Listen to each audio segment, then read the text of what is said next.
పాపం పట్ల ద్వేషాన్ని పుట్టిస్తాడు, పాపాని మీద విజయాన్ని ఇస్తాడు, నేత్రాశ శరీరాశ జీవబ్రహ్మం నుండి బయటికి తీసుకొస్తాడు. నేను పరిశుద్ధుడై ఉన్న ప్రకారం మీరు సమస్త ప్రవర్తన పరిశుద్ధులై ఉండు అనే వాక్యాన్ని మీ పట్ల దేవుడు నెరవేరుస్తాడు.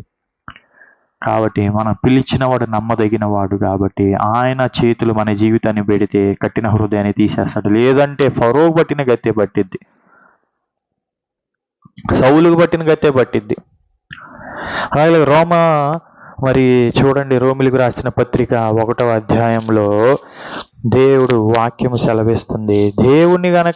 దేవుడికి ఆరాధన చేయకోకుండా సృష్టిని గనక పూజించి ఇష్టం వచ్చినట్టు గనక ఉంటే 26లో చూడండి, అందువలన దేవుడు తుచ్చమైన అభిలాషలకు వారిని అప్పగించెను అంటున్నాడు. అంటే దేవుడు అప్పగించేసేస్తాడా అంట తుచ్చమైన అభిలాషలకి. అంటే దేవుడు అలా చేస్తాడా? అంటే ఒకరిని పాపం చేయమంటాడా? చేయనవుడు. కాకపోతే ఈ వ్యక్తి ఇష్టపడుతున్నాడు కాబట్టి వదిలేస్తాడు ఆ పలానా వ్యక్తి. అంటే తుచ్చమైన అభిలాషలకి దేవుడు విడిచిపెడతాడు. కారణం ఏంటి? దేవుడిగా ఆరాధన చేయకపోవటం, దేవుడిని పూజించాల్సిన దేవుని కాకుండా ఇష్టం ఇచ్చిన వాటిని పూజిస్తా వస్తే దేవుడు తుచ్చమైన అభిలాషలకు వదిలిపెట్టేస్తాడు. అంటే దేవుడు సదరు వ్యక్తిని దేవునికి వ్యతిరేకంగా జీవించడానికి అతను ఇష్టపడితే అతను ఆ విధంగా వదిలేస్తున్నాడు అని అర్థం.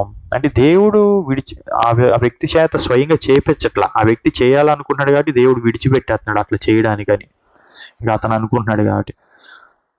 అలాగ పరిస్థితి మనకు ఉండకూడదంటే మనం ఏం చేయాలి? దేవుని దగ్గర, ప్రభువా నువ్వు దేవుడు అని నాకు తెలుస్తుంది, పాపం చేయకూడదని నాకు తెలుస్తుంది, కానీ నేను చేస్తున్నాను, నీకు వ్యతిరేకంగా వెళ్తున్నాను. నా పరిస్థితిని మార్చి, నా హృదయాన్ని మార్చి, నా స్థితిగతులను మార్చి, నా చుట్టూ ఉన్న నా మనసులో నీకు లోబడే హృదయాన్ని ఇచ్చి సహాయం చేయి అని అడిగితే ఖచ్చితంగా దేవుడు సహాయం చేస్తాడు. దావీదు మన ఏ విధంగా అయితే శుద్ధ హృదయం ప్రభువా, నా అంతరంగమందు నూతనమైన హృదయాన్ని ఇవ్వు ప్రభు అని అడిగాడు, మనం కూడా అట్లా అడిగితే దేవుడు ఖచ్చితంగా మనకి సహాయము చేస్తాడు. దేవుడి కొద్ది మాటలు మన వినికిల్లో దీవించునుగాక.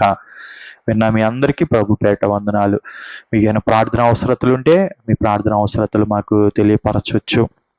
అలాగే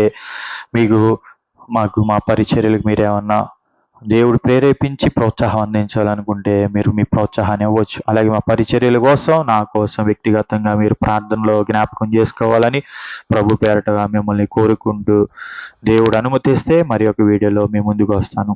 థ్యాంక్ యూ ఫర్ వాచింగ్.